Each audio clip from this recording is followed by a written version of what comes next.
Olá, seja muito bem-vindo ao programa La Vie est Belle. Eu sou Carol Meyer, jornalista e escritora, e hoje o nosso convidado especial é o Dr. Hercílio Alexandre da Luz Filho, médico nefrologista e um dos fundadores da ProRim, juntamente com o Dr. Aloysio, que nós já entrevistamos aqui.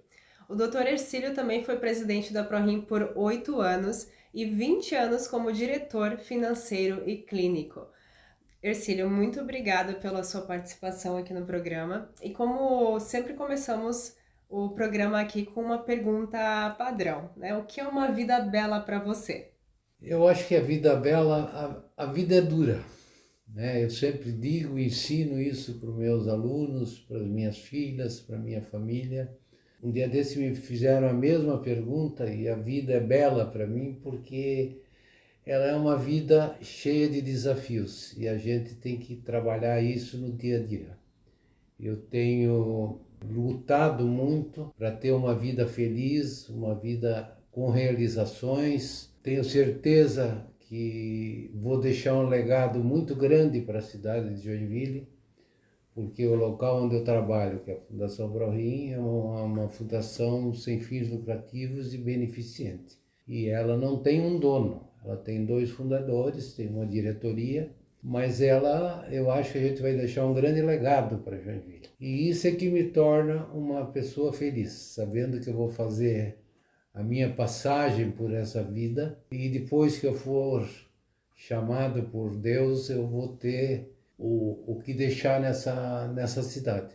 Eu tenho uma família feliz também, eu acho que isso é que é o importante, né? Eu sou casado há 48 anos e essa família eu considero muito, acho a base de tudo, ter uma família estruturada, uma família que...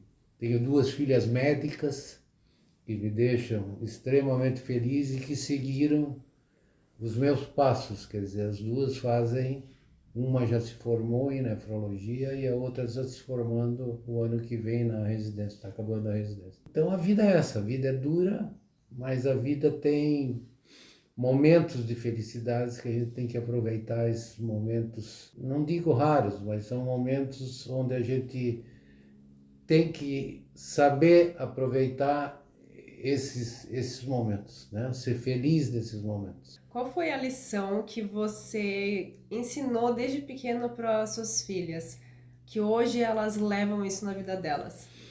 Olha, eu me lembro muito bem, quando as duas se formaram, eu fiz uma festa grande para as duas, porque uma estava, a segunda fez administração antes de fazer medicina. Então as duas se formaram coincidentemente no mesmo ano. E a única coisa que eu pedi para elas é que elas fossem pessoas felizes. Foi o único, a base do meu discurso que eu falei durante a formatura dela, é que elas fossem pessoas felizes, que elas se realizassem, que elas seguissem os seus sonhos, que elas trabalhassem, que elas respeitassem pai e mãe, que elas seriam uma pessoa, que elas seriam pessoas felizes.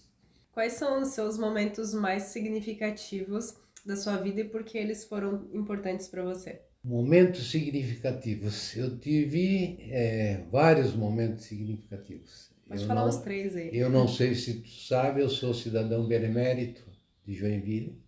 Eu sou nascido em Joinville, na maternidade Darcy Vargas.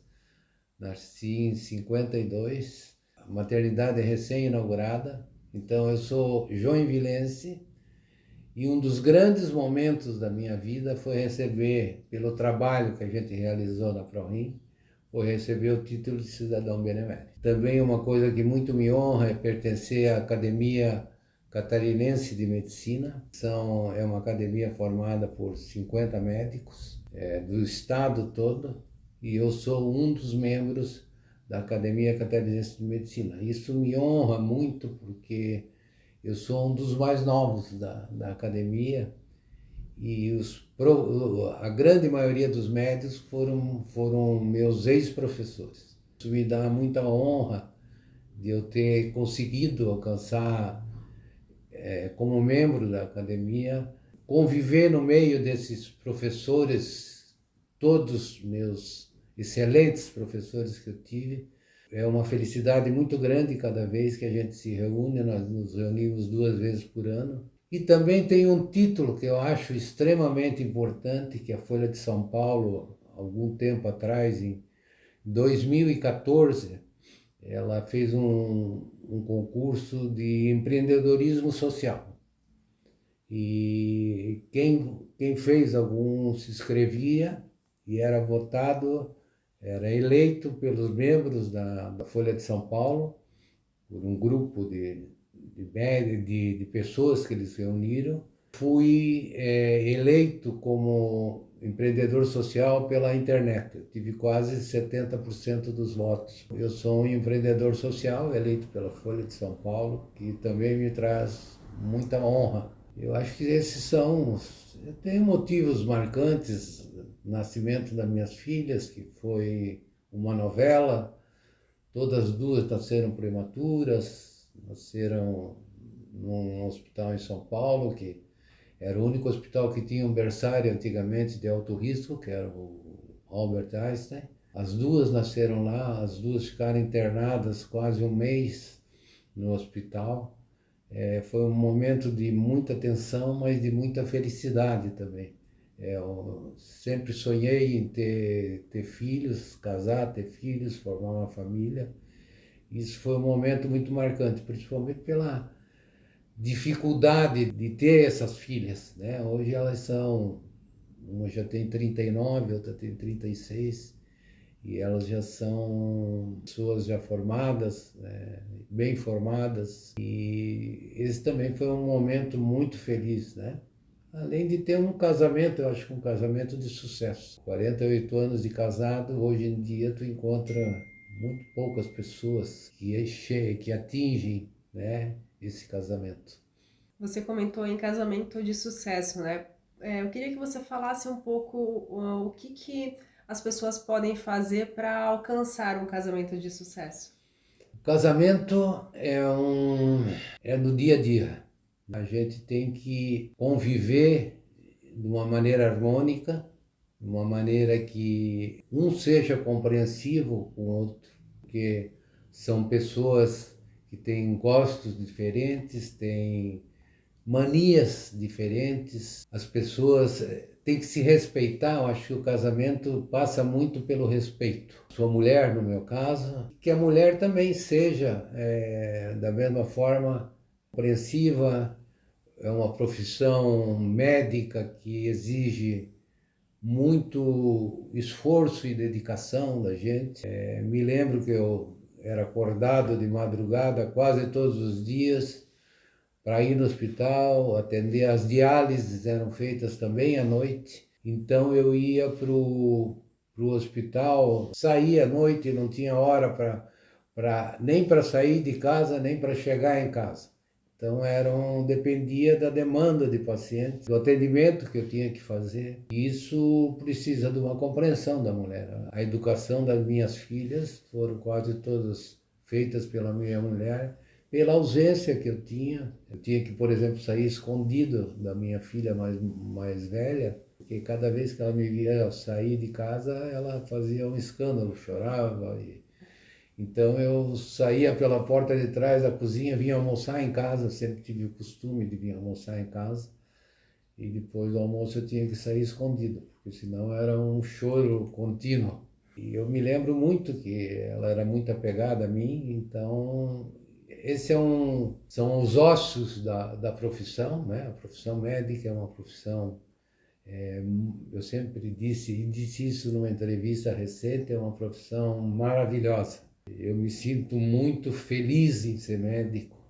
Eu sinto que eu tenho 55 anos escutando e falando sobre medicina, que são 6 anos de faculdade, 4 anos de residência e 45 anos de trabalho. Então, são 55 anos que eu me dedico à medicina, até hoje me dedico, trabalho ainda um pouco menos hoje, né? Mas ainda cumpro as minhas obrigações, principalmente administrativas, financeiras, dentro da Fundação e do Centro de Tratamento de Doenças Renais. E qual foi a sua motivação quando você e o Dr. Aloysio decidiram fundar a ProRim? Eu cheguei em Joinville em 81. Eu era para mim vir em 80, voltar para Joinville em 1980, quando eu acabei a minha residência médica no Rio de Janeiro. Só que nesse hospital que eu fazia a residência não tinha transplante renal. Então eu cheguei aqui, conversei com o Dr. Aloysio e chegamos a um acordo que eu tinha que fazer um ano de transplante renal. Morava no Rio, tive que mudar para São Paulo, mas fiquei um ano no Hospital das Clínicas em São Paulo, que tinha uma unidade de transplante. Na época era o hospital que mais fazia transplante no Brasil. Tinha o pioneiro de transplante, que se chamava Dr. Emil Sabaga, que era meu ídolo, era um médico extremamente inteligente. Ele não sabia só sobre nefrologia ou transplante, ele tinha um conhecimento médico que era extraordinário. Sentava numa mesa, sem nenhum slide, sem nenhuma, aquele tempo era slide, sem nenhum recurso tecnológico, dava uma aula assim sobre qualquer assunto durante uma hora, falando sem parar. Então era um médico extremamente competente. E eu dou graças a Deus de ter ido para o Hospital das Clínicas, que é um hospital maravilhoso, até hoje é um hospital maravilhoso. E lá eu aprendi, lá foi onde realmente eu fui testado e aprendi bastante medicina. Estudei durante um ano afinco, né, para chegar aqui em Joinville e ter um especialista em transplante renal. Tive do 5º transplante, hoje a gente tem quase 2.000 transplantes renais e a partir do 5º transplante renal, eu já comecei a participar da equipe. E o que você acha que contribuiu para o sucesso da ProRim?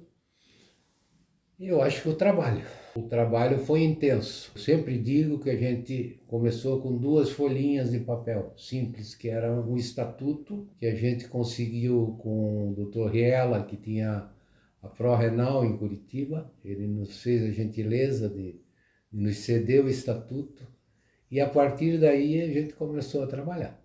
O objetivo principal foi que a gente nós trabalhamos, o Dr. Aloysio começou a unidade em 75 e eu cheguei em 81, cheguei 6 anos depois.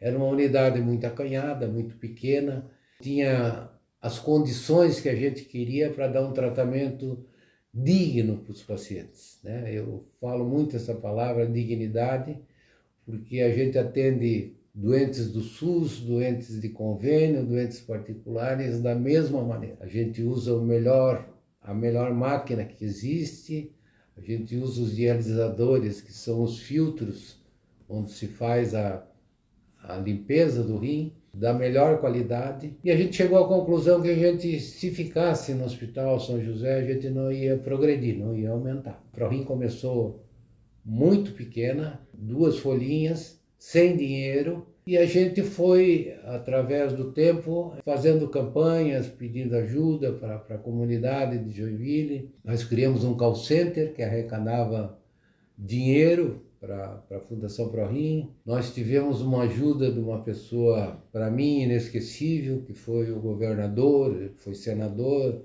Wilson Kleinenbeck, que na época estava começando a febre da raspadinha. Não sei se tu lembra, que era um bilhetinho que a gente comprava e raspava. E ele deu um lote grande dessa raspadinha para a Fundação ProRim. E a gente vendia aquilo, houve uma grande arrecadação de dinheiro. E com esse dinheiro a gente comprou, por exemplo, o terreno onde hoje se situa a Fundação ProRim, onde é a sede da Fundação, onde é o espaço para diálise da Fundação. Tem uma parte que a gente ainda pretende construir o hospital da Fundação ProRim. E nós conseguimos comprar o terreno em 3 vezes. Nós compramos uma terça parte primeiro, depois compramos as 2 outras, 2 terços do terreno depois também. Mas todo com esse dinheiro e com a ajuda da população. E, logicamente, com o nosso trabalho realizando diálise, que era um trabalho que dava para sustentar, pagar os funcionários, fazer a diálise, mas é um rendimento, como você sabe, o SUS Por exemplo, a tabela do SUS há 11 anos ela não é reajustada. Então a gente tem esse call center que ajuda bastante a gente e a gente foi aos pouquinhos construindo. Construímos primeiro o prédio da diálise, depois construímos a parte administrativa e a hora que a gente viu a fundação foi crescendo. Crescendo, nós sentimos a necessidade, por exemplo, de fazer uma diálise em Jaraguá do Sul, porque vinham muitos pacientes de Jaraguá do Sul. Nós criamos uma filial lá, depois fomos para Mafra, depois fomos para São Bento, depois, por último, uma unidade em Balneário Camboriú. E tivemos um convite do governo de Tocantins para montar o nosso serviço de diálise lá em Tocantins. E nós fomos para Tocantins e hoje a gente tem 3 unidades em Tocantins. Nós temos quase 1.200 pacientes realizando diálise, CAPD, que é aquela diálise na barriga também, que é uma modalidade diferente de fazer diálise. Mas, e fomos crescendo até chegar a esses números, que são números grandiosos para quem está no meio e sabe o que é fazer uma diálise, foi um avanço muito grande. Eu, quando cheguei aqui, eram 8 pacientes. Para ter uma ideia como foi esse crescimento. De 8, nós passamos hoje a 1.200 pacientes fazendo hemodiálise. Tudo, quer dizer, reinvestindo. A Fundação ProRim, ela é uma instituição filantrópica, como eu já falei, mas todo o dinheiro que ela recebe, ela tem que investir no próprio crescimento. E foi isso que nós fizemos. E vocês, eu vejo assim, que quando eu fui lá fazer palestra, todos que trabalham lá, eles sempre estão sorrindo, tratam as pessoas super bem. Como que vocês decidiram treinar as pessoas que estão lá para fazer com que continue há muitos, muitos anos? Essa é uma pergunta muito interessante. Esse foi sempre o nosso objetivo, eu já disse isso. A gente tem que tratar o doente com dignidade, com uma certa paciência, porque são pacientes renais crônicos, então são pacientes, todo doente crônico é um doente muito queixoso, são doentes, não é cientificamente comprovado isso, mas a uma grande maioria dos nossos pacientes, talvez porque a população brasileira seja uma população pobre, mas a gente tem a grande maioria dos pacientes com necessidades básicas tremendas. A gente tem um voluntariado que ajuda com cesta básica, o que é possível, a gente às vezes distribui 100, 120 cestas básicas por mês para o paciente, porque um dos pés do tratamento é tratar os doentes, fazer eles comer, eles têm que estar bem nutridos para suportar o tratamento de diálise. Mas isso a gente aprende em casa. O exemplo que eu tive, o exemplo que o doutor Aloysio teve, de bondade, de ajudar as pessoas, isso a gente já trouxe de casa. Isso foi uma filosofia que desde o início a gente implantou na Fundação ProRim. Eu tenho uma história muito bacana, que era um empresário, um alto empresário de Santa Catarina, que foi fazer uma visita para nós na ProRim. E a primeira coisa que ele disse quando ele chegou na minha sala ele disse, olha, eu nunca entrei numa instituição, em qualquer local, que as pessoas me receberam tão bem como aqui. Me chamou a atenção o sorriso das pessoas. E isso a gente ensina, isso a gente aprende. Eu me lembro que a gente fazia pesquisa interna de satisfação com os pacientes. E no primeiro ano que nós fizemos essa pesquisa, a gente vivia muito correndo de um lado para o outro e tal. E de vez em quando eu passava no corredor onde os doentes ficavam. E nessa pesquisa eu fui eleito o médico mais antipático. E eu cheguei à conclusão que eu tinha que mudar. A partir dali eu passei a cumprimentar todo mundo, dar a mão, dar um abraço nos mais chegados. E no ano seguinte eu fui eleito o médico mais simpático da Fundação ProRim. Isso para mim foi um grande ensinamento. Essas pesquisas internas ajudam a gente a alertar por algumas coisas e a gente tem essa consciência agora. Os funcionários, isso a gente aprende. E os funcionários são educados e eles são proibidos de brigar com os pacientes.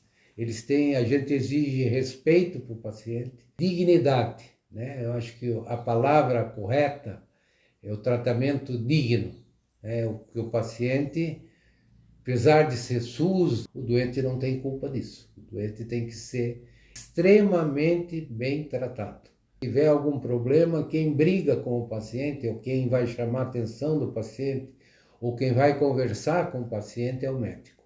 O médico é que conversa, o médico é que dá o puxão de orelha. A enfermagem leva o problema para a chefia, e a chefia fala com o médico da unidade responsável sobre o problema e o médico vai lá conversar com o paciente. Na grande maioria das vezes, uma simples conversa, um abraço amigo, um aperto de mão resolve o problema. Nem todos os doentes, essa doença é uma doença que o doente é pego de surpresa, na grande maioria das vezes. Ele chega, para ter ideia, a maioria dos pacientes chega pelo pronto-socorro sem saber que tem a doença. Essa é uma doença silenciosa, ela começa a dar sintomas quando a gente só tem 20% da função renal, né? Porque tem sinais que vêm antes que a pessoa não liga muito, que é um edema na perna, um inchaço na perna, começa a urinar muito à noite, que é um sintoma extremamente importante para nós. E eles chegam, essa doença é uma doença silenciosa. Então, quando eles chegam no pronto-socorro, eles já chegam numa fase pré-dialítica, vamos dizer assim. E dar essa notícia para o paciente que ele tem que fazer diálise é um choque para eles. Eles levam um verdadeiro baque, porque nunca ouviram falar em hemodiálise, nunca ouviram falar o que é hemodiálise, o que é a máquina de diálise. Tem que explicar para ele o tratamento, dizer, olha, o tratamento não dói, mas tu tem que vir aqui no hospital 3 vezes por semana, 4 horas, ficar sentado numa cadeira, que não é fácil, mas e até o doente se acostumar, ele fica o início ele tem uma revolta muito grande. A gente tem que a gente tem um serviço multidisciplinar, onde daí entra psicóloga, entra o pessoal da nutrição, entra a assistência social, para nos ajudar a esse paciente entender o que é diálise. E ele demora um certo tempo, depois ele entra numa fase de conformismo, e o grande sucesso final é quando a gente consegue fazer um transplante nesse paciente, quer dizer, devolver uma vida normal novamente para ele. Quer dizer, ele começa a fazer o que ele era antes. Continua tomando o seu remedinho, continua vindo no médico. Primeiro vem toda semana, depois vem de mês em mês, depois a gente vai espaçando, até chegar, tem doentes que vão lá na fundação 2 vezes por ano, só de 6 em 6 meses. Mas, continuando a tomar seu remédio, é a única coisa que altera na vida do paciente, depois do transplante bem sucedido, é o uso contínuo do remédio para não dar rejeição. Muito bom, bem interessante isso que você comentou. E já que a gente entrou ali na parte de psicologia, né, eu queria te perguntar como que você lida com o estresse e mantém o equilíbrio emocional. Eu tô com 45 anos de formado, né? Tô com 71 anos. É difícil. O estresse é difícil. Eu sempre tive uma vantagem de nunca levar para casa, a partir da hora que eu saía da porta do hospital, nunca levar os problemas para dentro de casa.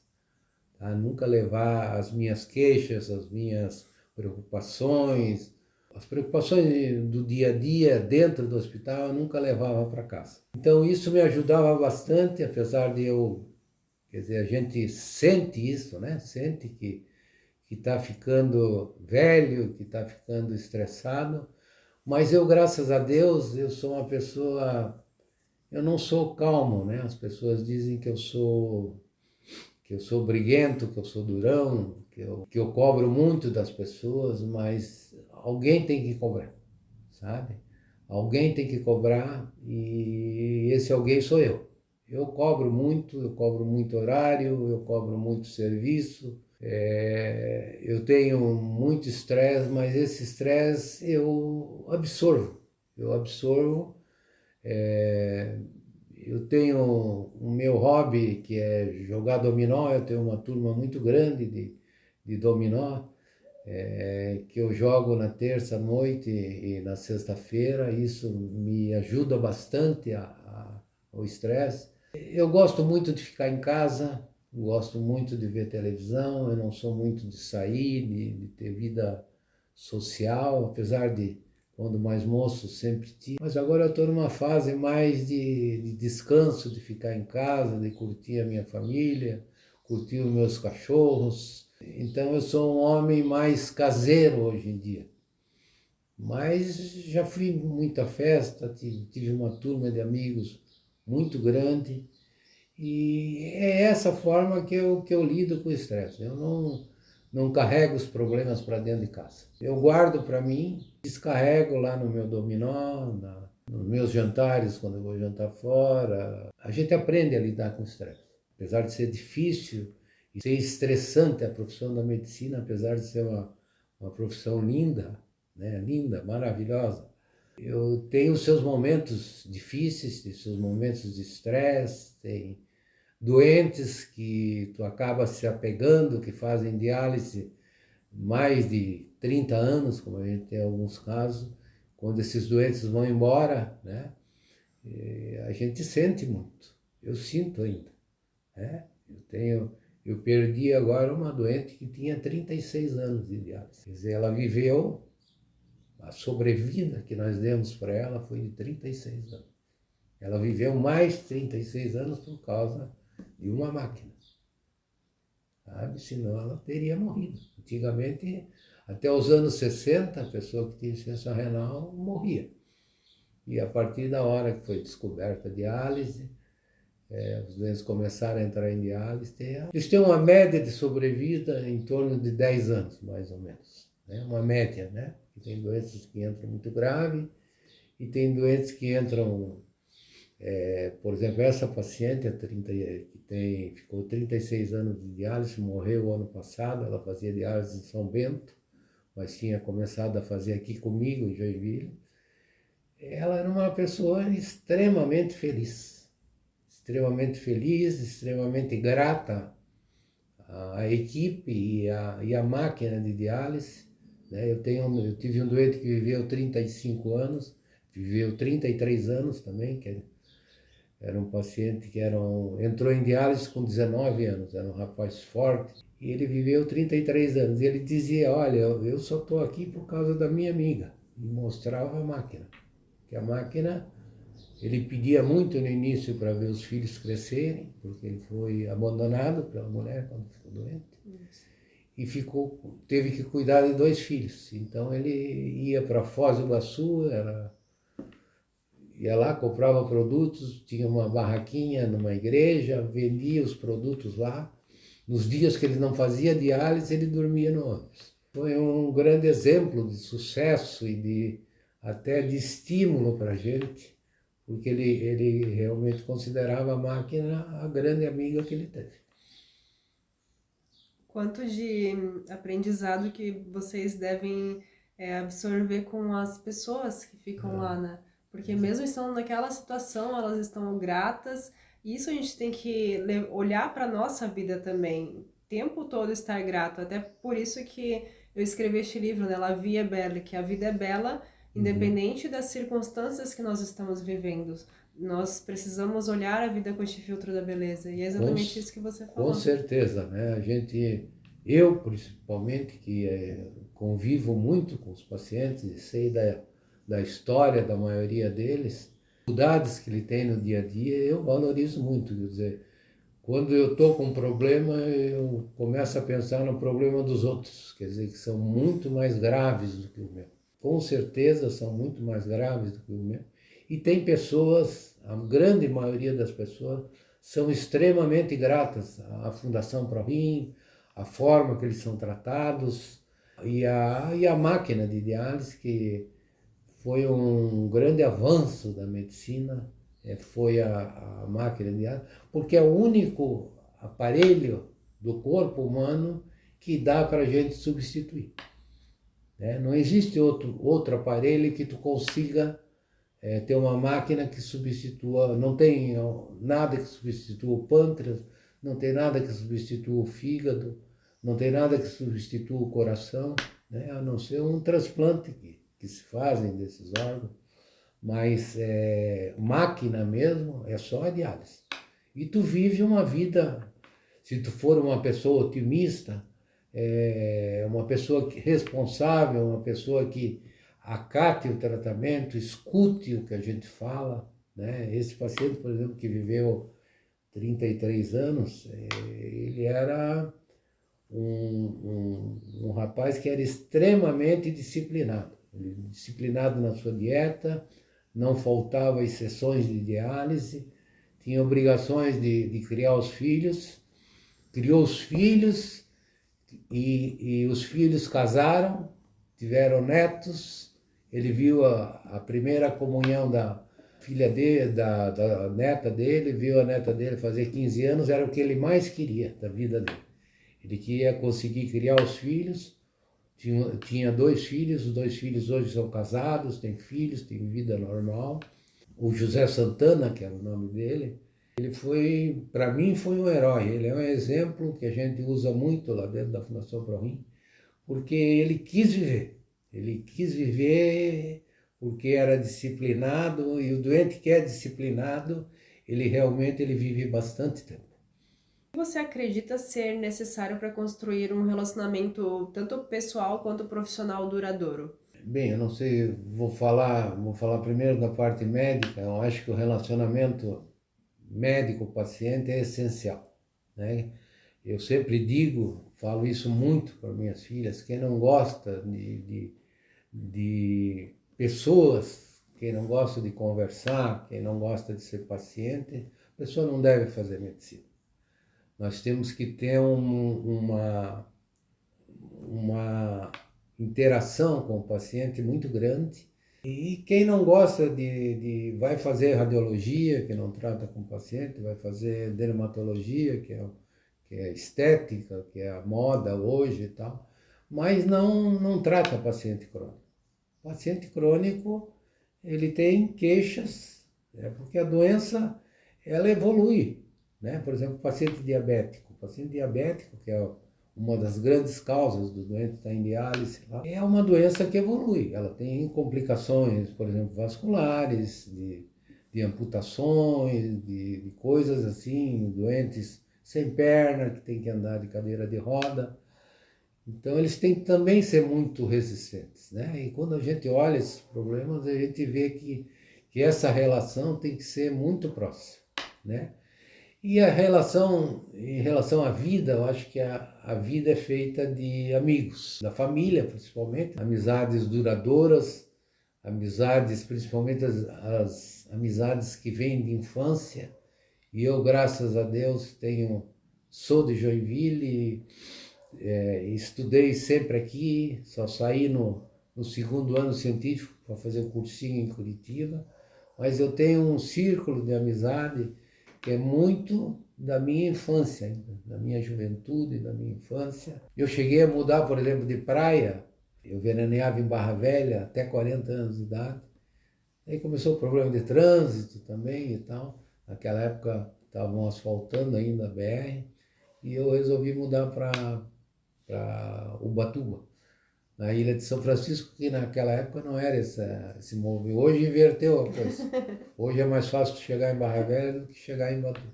Mas um dos motivos que eu fui para Ubatuba foi por causa dos meus amigos. Eu vivo num núcleozinho em Ubatuba, tenho vários amigos fora, assim, mas os meus grandes amigos hoje estão em Ubatuba. E eu veraneio, vou lá em janeiro, fevereiro, passo na praia, venho trabalhar, volto, mas os meus amigos estão lá. Então, acho a amizade sincera, a lealdade, né? A gente ser leal a quem nos ajudou e a quem acompanhou o nosso crescimento, eu acho que é uma coisa extremamente importante. E quais são as práticas que você acredita que contribuem para uma vida mais plena, leve e significativa? talvez quando acorda ou durante o dia? Pergunta difícil. Eu acho que, por exemplo, tu tratar bem um paciente é uma coisa que me deixa muito feliz. E não é só os pacientes, não, é quem trabalha contigo.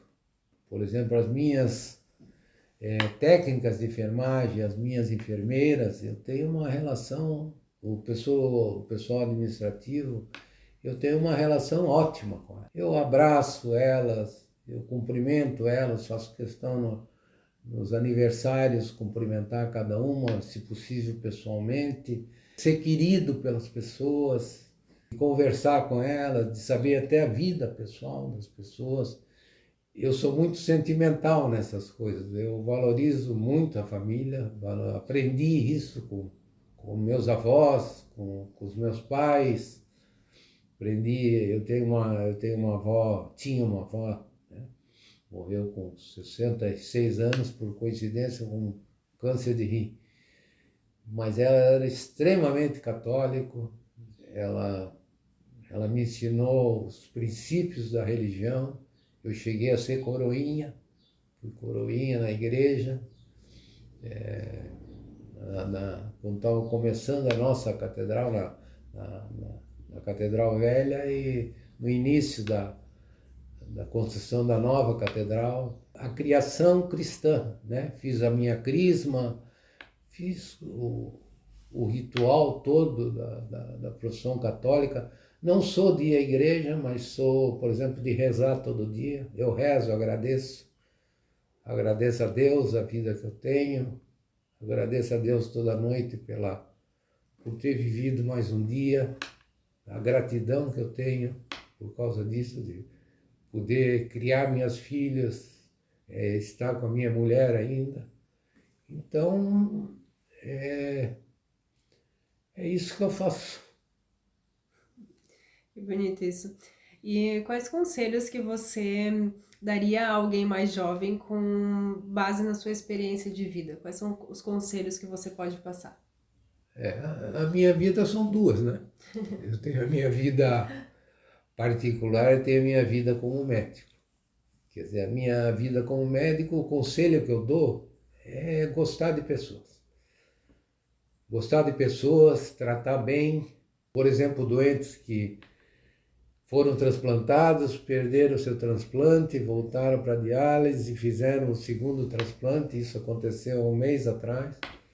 E eu fui visitá-lo no hospital. A hora que ele me viu, ele achou que era Deus que estava entrando. Isso me emociona, isso. Porque tu vê como as pessoas são reconhecidas, sabe? Elas reconhecem o teu trabalho.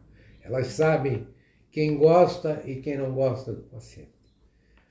E na vida particular é tu ter harmonia na tua família, que é o principal, o respeito pela tua família, né? Tu ser uma pessoa íntegra, honrada.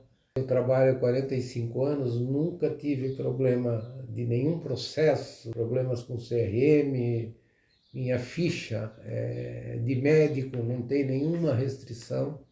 Na tua vida, tanto na tua vida pessoal quanto na tua vida de médico, tu tem que ter honra, tu tem que ter moral, tu tem que ser leal e tu não pode fazer nada errado. Tu não tem, lógico que a gente erra, ninguém é perfeito, né? Mas tu tem que procurar ser uma pessoa que contribui com a sociedade, através, no meu caso, da medicina, e que tenha uma família estruturada. Acho que a família é a base de tudo. A base fica sem família, tu fica perdido. Tu ter 45 anos de uma convivência sem problemas, ter filhas grandes já e que ainda dependem de mim, mas é o esforço que eu faço para Deus me dar mais alguns anos de vida. Ver minhas filhas estabilizadas, trabalhando. Eu não tenho neto ainda, poder ter um neto, que eu acho que eu ia estragá-lo, como todo avô deve fazer, né? Quem educa é o pai e quem estraga é o avô. Sou muito ligado à criança, gosto muito de animais, tenho 2 cachorrinhos dentro da minha casa que são meus amores. Quando eu estou em casa, eles não saem do meu lado. Então, tudo isso me satisfaz. São pequenas coisas que satisfazem a gente, né? Uma das coisas é tu poder chegar à noite e botar a tua cabeça no travesseiro e dormir com a tua consciência em paz. Eu acho que ter consciência para dormir, sabendo que tu fez tudo que foi possível, isso é uma frase que eu uso muito, que eu até me vanglorio disso. Quer dizer, eu nunca me neguei ao hospital, por exemplo, a me chamar de madrugada, ou a qualquer horário, eu fui lá ver esse paciente. Nunca aconteceu de dizer, olha, não vou, estou com preguiça, não vou, chamo outro médico, não sei o que, não.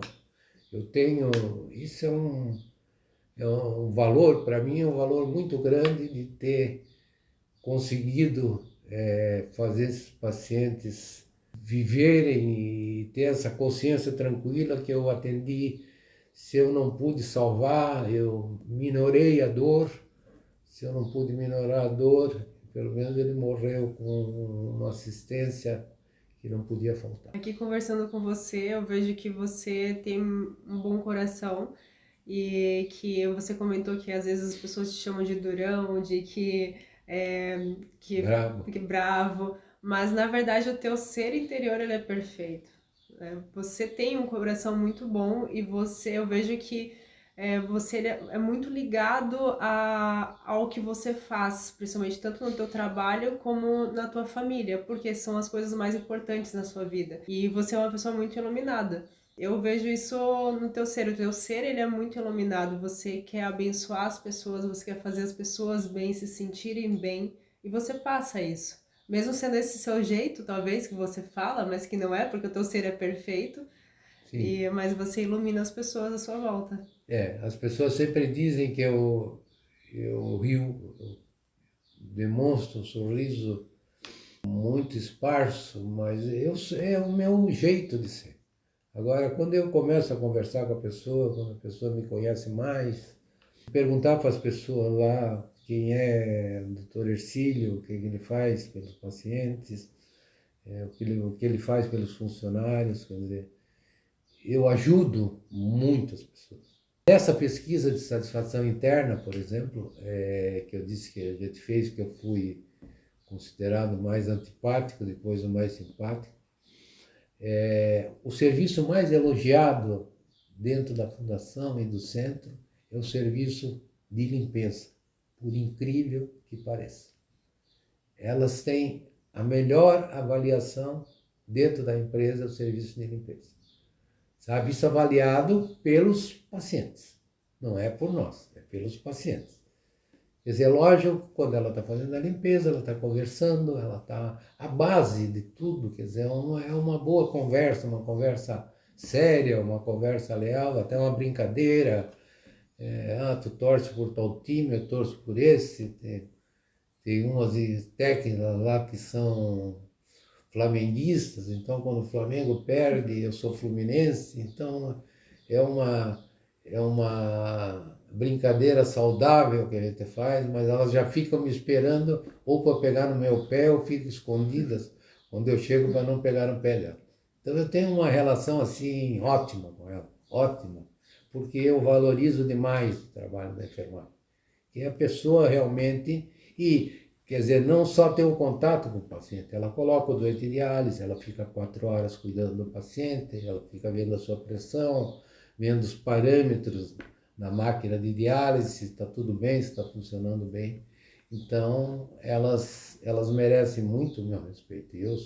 Eu as respeito muito, muito, muito, muito, muito. Mas aí você falou que o teu pai... Tem uma ponte em Floripa que tem um nome... Ercílio Lúcio. Mas tem alguma coisa relacionada a isso? Foi em homenagem ao meu bisavô, a ponte. Ele foi governador de 20 a 24. A ponte foi inaugurada em 24. Sim. A segunda vez. E em 22 ele descobriu que ele tinha um câncer de estômago.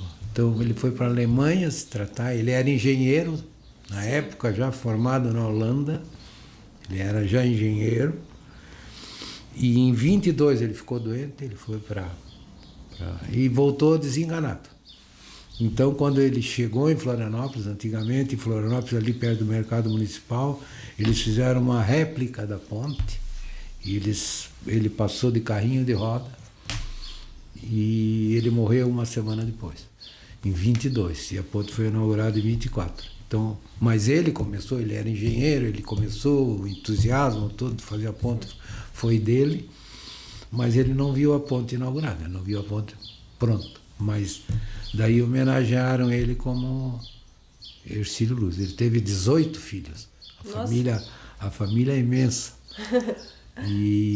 Mas eu gosto sempre de dizer, mas por que você mora em Joinville? Eu moro em Joinville, a família toda de Florianópolis, eu moro em Joinville porque meu avô casou e veio para cá. Minha avó era de Tubarão também, o pai dela era da rede ferroviária, que antigamente fazia transporte de carvão, né, de Criciúma para Tubarão e dali em diante. Meu avô era o diretor. Ela era de Tubarão, mas eles casaram e vieram morar em Joinville. Eu tive 4 filhos. A primeira morreu com 8 meses, dentro da barriga, por calcificação da placenta. O segundo nasceu com uma má formação cardíaca, viveu 3 dias e morreu. E depois eu tive as minhas 2 outras filhas. Uma nasceu com 1,1 kg, outra nasceu com 1,4 kg. Graças a Deus teve essa preocupação, a preocupação delas, teve a alegria delas não terem nenhuma sequela, nada disso, né? Porque fura, põe no respirador, tem que maturar o pulmão, porque o pulmão nasce imaturo, problema consanguíneo que eu tenho com a minha mulher, então tinha que tomar vacinas caras. Eu gastei um bom dinheiro para minhas 2 filhas nascerem. E hoje estão perfeitas, né? Hoje as 2 têm 2 faculdades. Uma fez administração, depois está fazendo medicina, está acabando a residência. E a outra fez medicina e depois inventou de fazer veterinário. Então, as 2 moraram fora, falam 4 línguas cada uma. Elas são muito inteligentes, as 2. Só não tiveram sorte no amor ainda. Mas tudo no plano de Deus. Pois é. Ainda vai chegar a hora delas. É que eu digo, os desígnios de Deus. A gente tem que aprender a suportar isso, esperar. Muito obrigada pela tua participação, doutor Hercílio.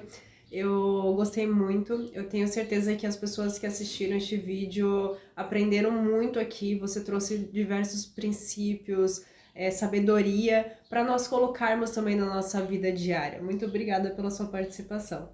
Muito obrigado pelo convite. Eu assisti os outros programas teus, gostei muito da forma como tu conduz a entrevista, que não é só sobre medicina, é sobre a vida, né? A vida é bela, realmente a vida é bela, apesar dos seus tropeços, né, e das barreiras, das montanhas que a gente tem que subir às vezes. Mas, de uma maneira geral, viver é muito bom. Fazer um transplante dar certo e ver a satisfação do doente é outra coisa que só isso já bastava na medicina para mim, sabe? Ter essa certeza que eu estou beneficiando as pessoas. Estou dando uma oportunidade de não de cura, como é a diálise, né? Mas uma oportunidade de uma pessoa, por exemplo, viver 36 anos a mais. Apesar de ter que fazer diálise, mas a vida é assim. A vida é cheia de tropeços, mas também tem momentos de muita alegria, tem momentos de muita satisfação. O reconhecimento dos pacientes, dos funcionários, é uma coisa extremamente importante. O trabalho que a minha família, o exemplo que eu vou deixar de trabalho para a minha família também são, 55 anos falando e trabalhando pela medicina. É um negócio que não é fácil, Mas muito obrigado pelo convite, gostei muito, estou à disposição. A hora que tu precisar de mim, E que bonito ver essa paixão, esse entusiasmo pelo trabalho, pela família. Por isso que eu gosto de fazer essas entrevistas para o programa La Vie est Belle. Porque além de vocês, eu também aprendo muito aqui. Eu gosto muito de ouvir as pessoas, de estar em contato com essa sabedoria para a gente sempre estar crescendo e evoluindo aqui na Terra. Para quem ainda não adquiriu o meu livro, La Vie est Belle, Os Princípios para uma Vida Bela, Leve e Abundante, aqui na descrição tem o link para você adquirir online, você pode comprar no site da editora, é bem simples comprar, você coloca seu endereço e depois chega na sua casa. Você também pode comprar em algumas livrarias aqui na cidade de Joinville, se você for de Joinville e Santa Catarina. Tem na livraria A Página, Livrarias Curitibas, no Shopping Miller, Shopping Garten, no O Sebo e o Sebo Universo Cultural. Então você pode conferir aqui na descrição, também tem os links das minhas redes sociais para você me acompanhar e não perder nenhum vídeo aqui no YouTube, no Instagram e no TikTok. Um beijo! Até o próximo vídeo e eu espero você até o próximo vídeo.